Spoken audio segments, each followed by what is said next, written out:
All right, today we're diving into something really cool, a fascinating experiment that might just flip how we teach complex tech skills on its head. And it's all built around this idea of a flight simulator, but not for planes.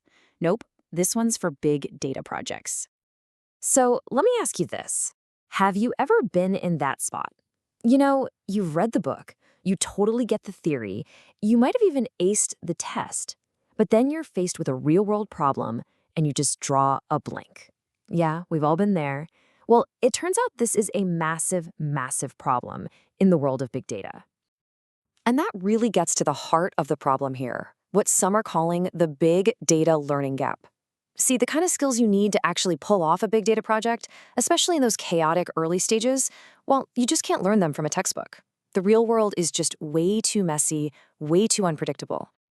Okay, so one of the very first and most critical steps in any project is this thing called requirement elicitation. Now, that's a fancy term for a simple idea, figuring out what the heck the client actually wants. Sounds easy, right? Well, in big data, it's like walking through a minefield. You've got fuzzy goals, huge privacy concerns, and needs that change by the minute. And this really shows you why big data is a whole different animal. Just look at the data types row. Your typical operational systems, they deal with nice, neat, structured data. Big data? Pshah, it's the Wild West. You've got structured, semi-structured, totally unstructured data all thrown into the mix. And don't even get me started on data accuracy.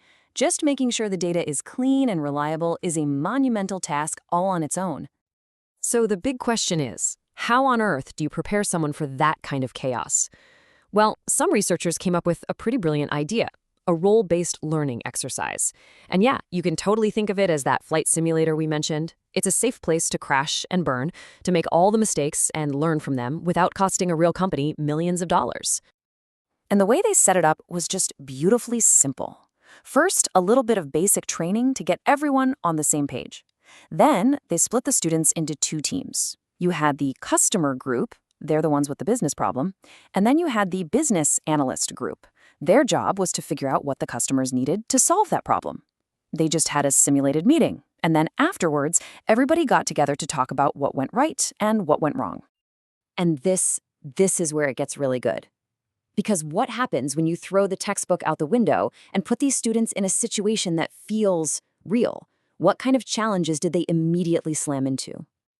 Well, the feedback was, frankly, eye-opening.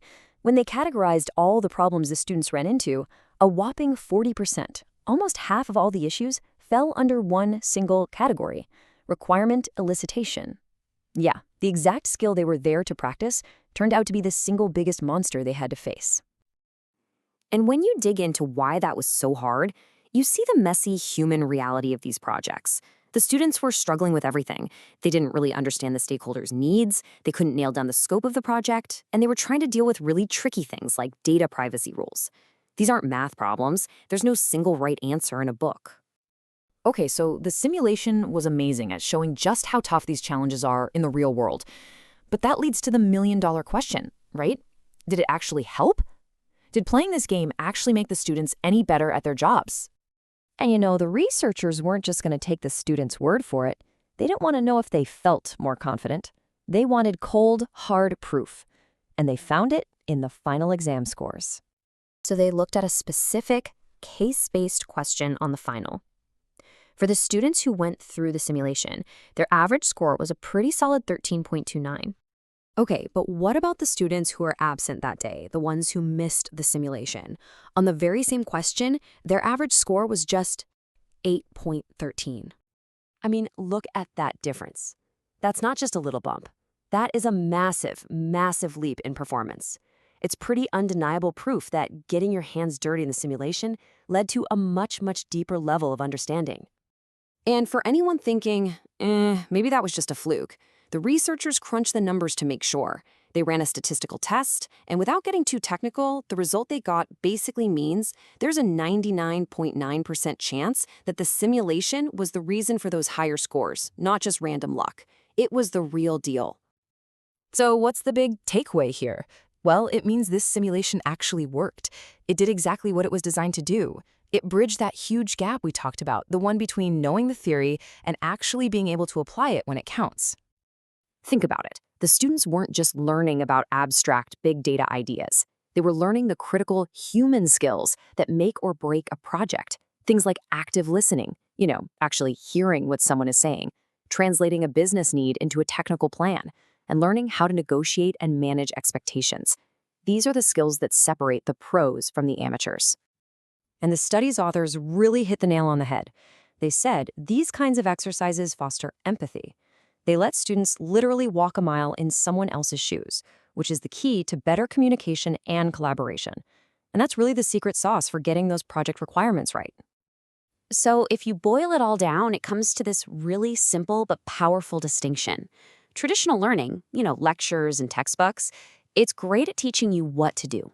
It gives you the instruction manual. But this kind of simulation learning, it puts you in the cockpit. It teaches you how to fly the plane, especially when you hit turbulence and the manual doesn't have the answer.